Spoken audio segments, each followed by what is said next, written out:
What's up, good people? Super T Sigma with Sigma Programming. I want to talk about how sometimes a compliment can lead to a contract.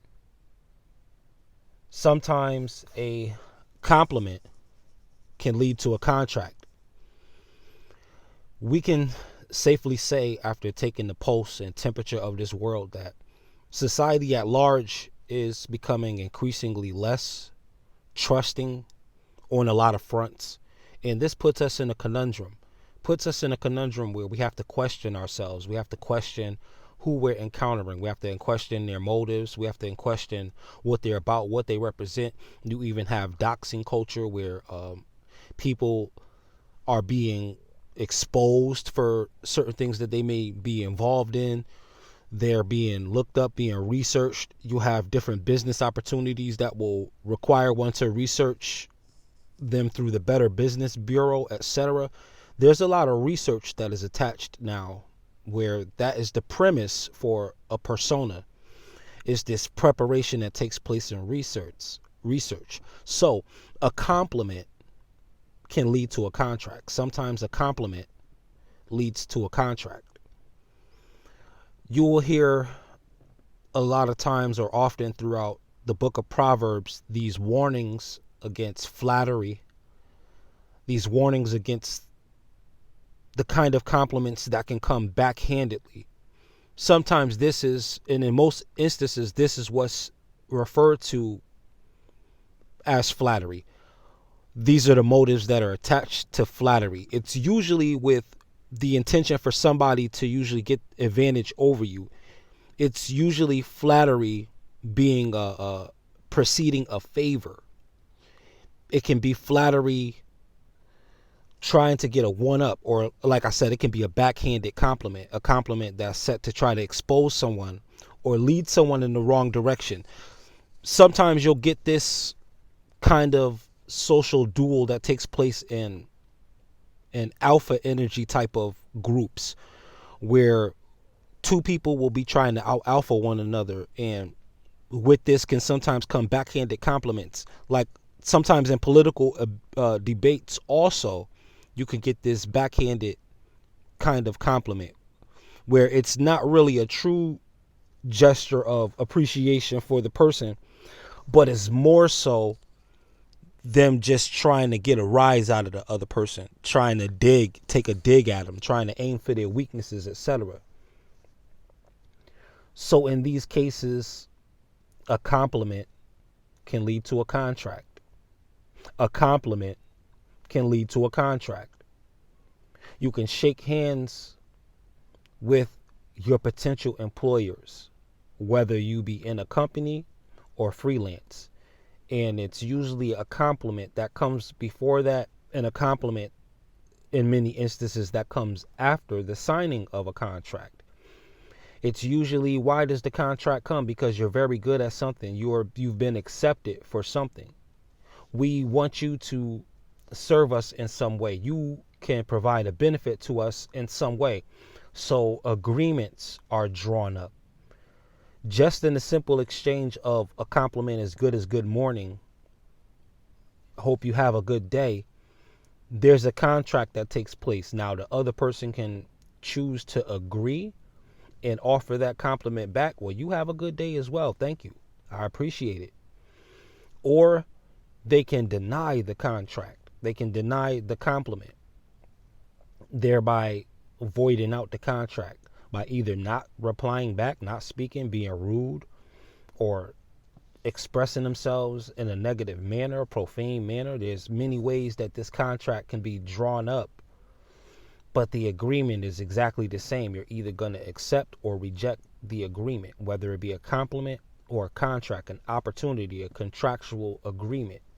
And this is the onset of a lot of businesses and a lot of friendships. It usually starts with that hello. You usually have some likability, and it's usually taking place in common ground on a level playing field is usually where these contracts get signed. And it's not always with paper and ink, but a lot of times it's with mind and spirit that these contracts can be signed. You can be signing it with just your energy signature, just you vibing with the person, by you resonating with the information. This is like the sign of a contract that says, you know what, I agree with that information. I can see how it's purposeful in my life to understand how a compliment can lead to a contract. How a compliment can lead to a contract. So when flattery is introduced in Proverbs, the illustration is that flattery is like a net being spread for one's feet. So it's like this compliment where the flattery has a ulterior motive. This person is stepping into a net. They're stepping into a trap. The idea is that because of common ground, we're on level ground. So you have the walking versus the flying or swimming. You have walking. Your feet are grounded. This deals with your footing, how you submit yourself in this world. So it's dealing with your footing. The flattery is tailored to your sense of footing and being grounded in this life. So that flattery versus a regular compliment, it becomes a net for you to walk in. They're trying to lead you somewhere. And the net is not for your freedom. They're trying to lead you so that they can hold you captive, so that they can ensnare you into something. And usually the main weapon for this is ego, because ego is usually the energy that projects us forward, that proceeds us forward, allows us to progress, that prompts us forward, prompts us ahead, pushes us ahead. Is usually the ego that does this. So the ropes, the twining, the fiber of the net is constructed of ego. So your ego can walk you into a trap. Your ego can lead you down a dead end. Your ego can cause you to be ensnared. Your ego can cause you to not understand that sometimes a compliment can lead to a contract. How sometimes a compliment can lead to a contract. And they're unaware of this agreement that they've signed, and through breaking this contract comes certain penalties that they're unaware of. Energetic penalties, monetary penalties, relational penalties, emotional penalties, psychological penalties that take place from walking into flattery's net, because you can get caught up in being boastful. Because remember, we said this is the ego. It's usually a person being macho. You can feel invincible if you're on a certain side of a lifestyle, and you can end up getting caught up by just stepping into the net. So be on guard when you're receiving a compliment, but receive the compliment itself wholeheartedly.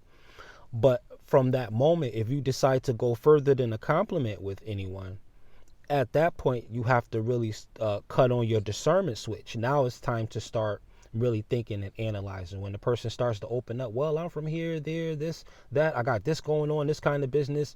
Would you be interested in this? See, all of this is now you're involving your intellect. Now you're deciphering things. Now you're being put in the gamut of being conscientious, of being conscious, cognizant. You're stepping into that realm and that shared space with that individual. Now, your understanding keeps you from stepping in the net, although you can proceed forward. You can proceed forward, but you just know whether to step to the right or the left as to avoid the net. You may not let this individual know everything about you. You may keep it very surface level, because there's certain nets that you don't want to step in because you don't know the person yet.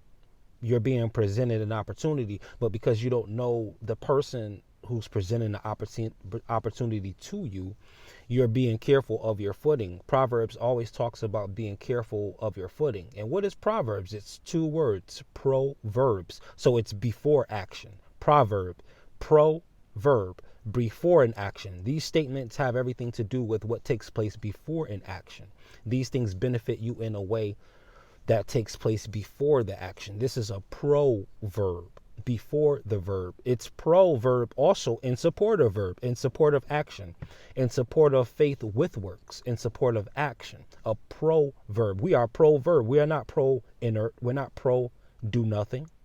We're not pro lazy. We're not pro procrastination. I mean, sometimes we are, but we try not to be pro procrastination because we understand that a compliment comes with a contract. We understand, overstand, and understand that a compliment usually comes with a contract. And we want to honor the terms of the contract. We want to honor what we agreed upon. We want to be a man, a woman, a boy, a girl of our word. Our word is our bond. That's our bond. Even when we're not saying words, we're thinking and feeling words. So it becomes our bond. Whether it's from us to one another, us to our circumstances, us to our sense of fortune, or what others would call luck. All of these things are tied into compliments and contracts. Compliments and contracts. Now, there's a penalty if you want fame when it comes to contracts. From what we hear, accounts of what we hear, the price is usually pretty weighty when you sign contracts that you don't understand. You hear tons of horror stories from people with 6, 7, 8-figure salaries, right?